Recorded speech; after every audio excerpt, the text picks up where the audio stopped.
Hello, AP Psychology students. Today we're going to be looking at one of my favorite topics in this first unit, and this is contemporary perspectives in psychology. So a perspective is the lens or a certain way that you might look at someone's mental processes or behavior. I like this quote here by Baruch Spinoza. He was a philosopher from the late Middle Ages, and he says, "I have made a ceaseless effort not to ridicule, not to bewail, not to scorn human actions, but to understand them." So that is what we're trying to do here. We're trying to find different ways to explain one's behavior or their mental processes. And human behavior by itself is so complicated that we need to have different perspectives in order to fully understand a person. So one of the early approaches, and this one you might be familiar with, was Sigmund Freud's psychoanalysis. This became really popular in the early 1900s. He actually was born and raised in Vienna in a time that was very anti-Semitic.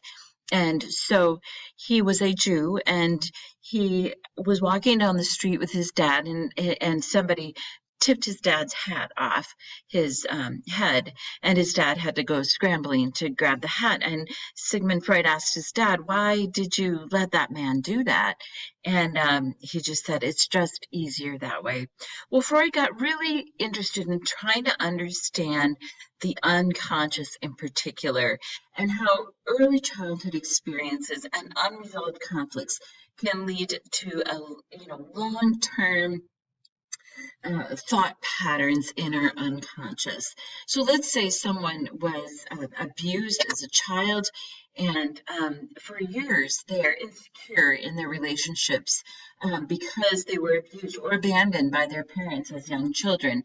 This is going to have a long-lasting effect on a person and the way that they see their world. And so the psychodynamic approach would try to look at what was the effect of that abuse or that abandonment at an early age.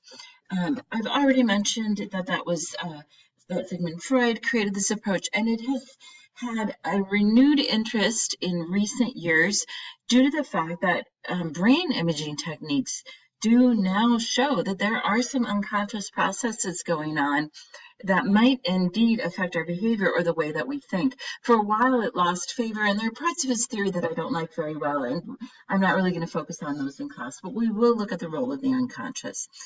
The next approach is called the behavioral approach. This one really dominated the field of psychology from 1920s to 1960s. The focus of the behavioral approach is going to be on your observable behavior. What is it that you're doing? You sit down in class, you open your notebook, you get out a pencil. Why do you do that? Because you've been trained for years that that's what you do when you walk into a classroom. Perhaps you get up and you put your dishes in the sink, and when you were young, your parents praised you for doing that. And so we look at that, and we look at how do reinforcement or punishment affect behavior. We also look at the effect of modeling, or what we call observational learning. So, for example, if you grew up in a household where your parents were incredibly benevolent, were modeled generosity of both their time and of their possessions, it's far more likely that you're going to do that yourself as you get into adulthood. So John Watson really founded this approach in 1913, and he was interested in mazes, rat mazes, and things like that, and how quickly a rat might be able to find the cheese without motivation sitting out in front of it.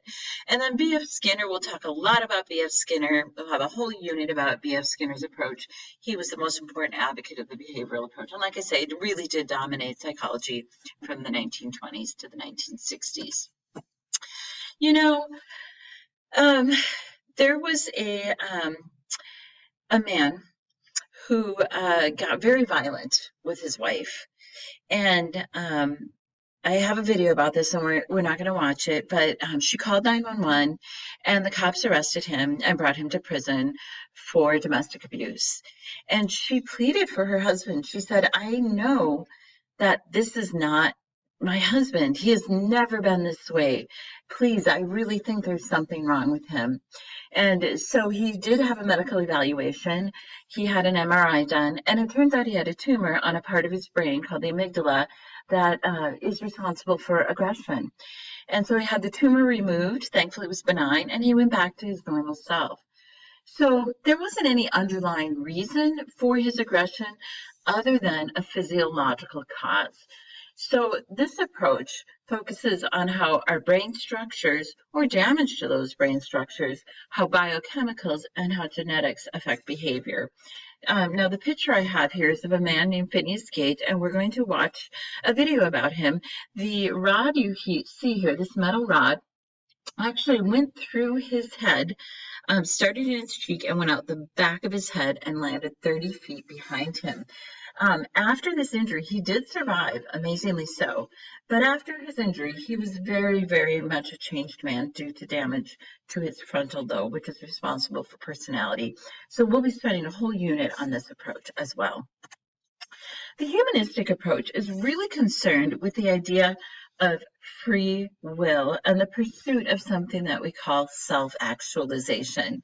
So, we just need our physiological needs met first, according to this approach, and then our safety needs. And as we work up that pyramid, which many of you have seen in the past, we eventually get to a place where we're in a flow. We're doing what we feel called to do. We're finding meaning in our life. We have goals that give our life meaning, and we've had the freedom to do that. Problems, according to this approach, occur when the pursuit of our goals is blocked. As I think about our current pandemic and people that are not able to pursue their goals because of unemployment or lack of funds or just basic safety needs not being met, well, this could potentially lead one to feel depressed, to feel like they can't really pursue what it is they're meant to pursue.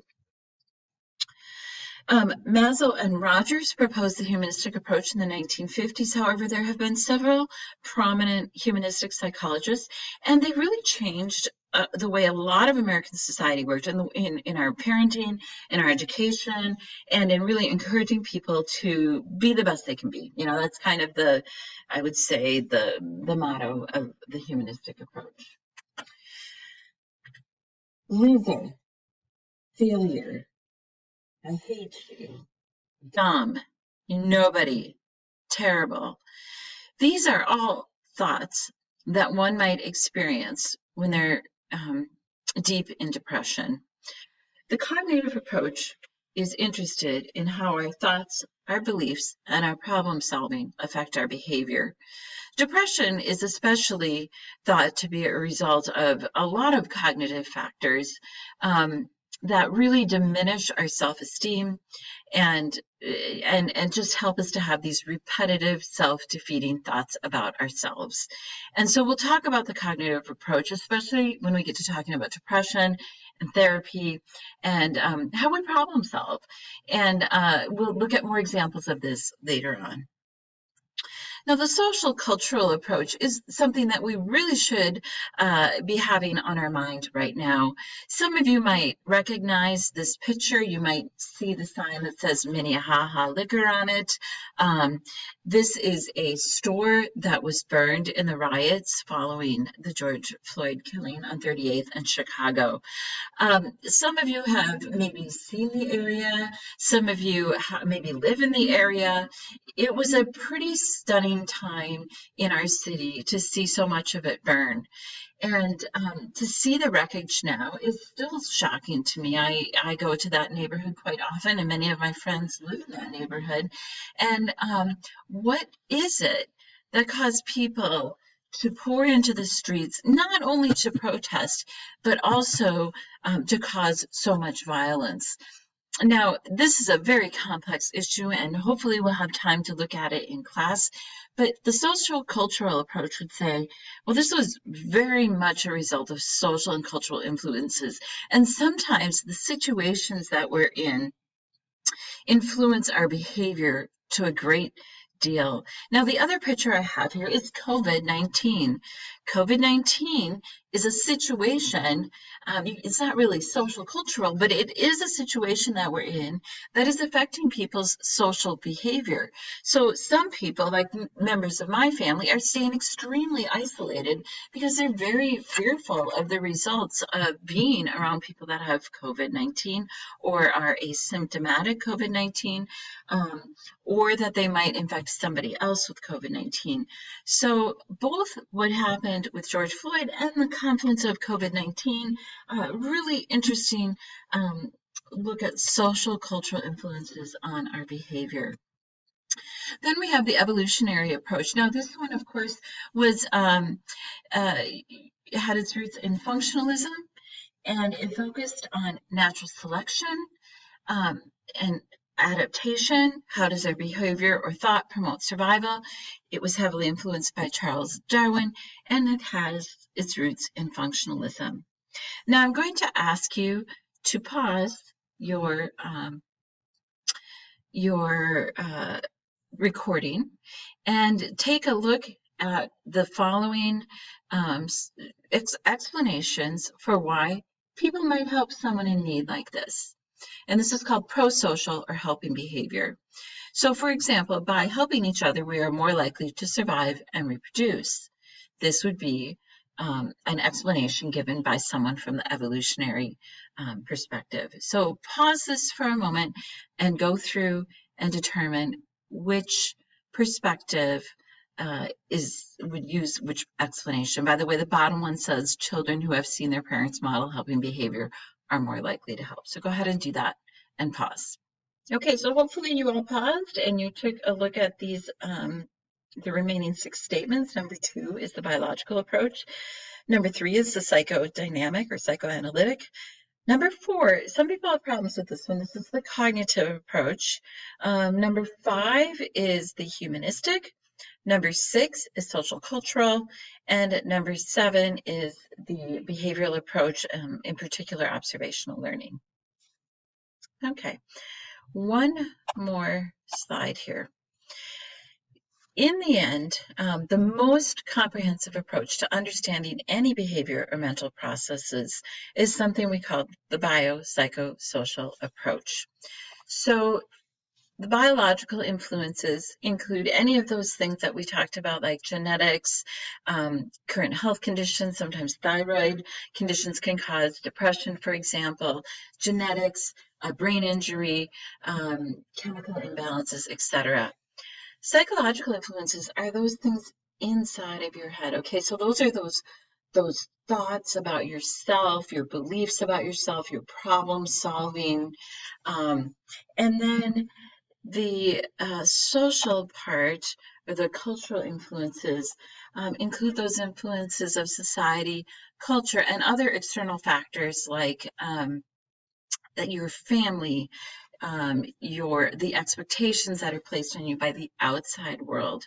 So in the end, all those approaches are really, really important. But as we're looking at any particular behavior, let's say depression, let's just go with that one as an example. We know that people with depression, many of them have a mutation in the serotonin transporter gene, so they don't produce as much serotonin. They might have a negative attributional style. In other words, they're thinking really negative thoughts about themselves. And then they might be in a society or in a cultural situation where they're seeing a lot of people being really successful, and they just feel like they're not getting there, and they're not doing what other people are doing, and this might lead someone to feel depressed. Now I'm going to give you a practice, a case study to look at, and I'm going to ask you to analyze that case on the approaches that we talked about in this video. Thanks for your attention.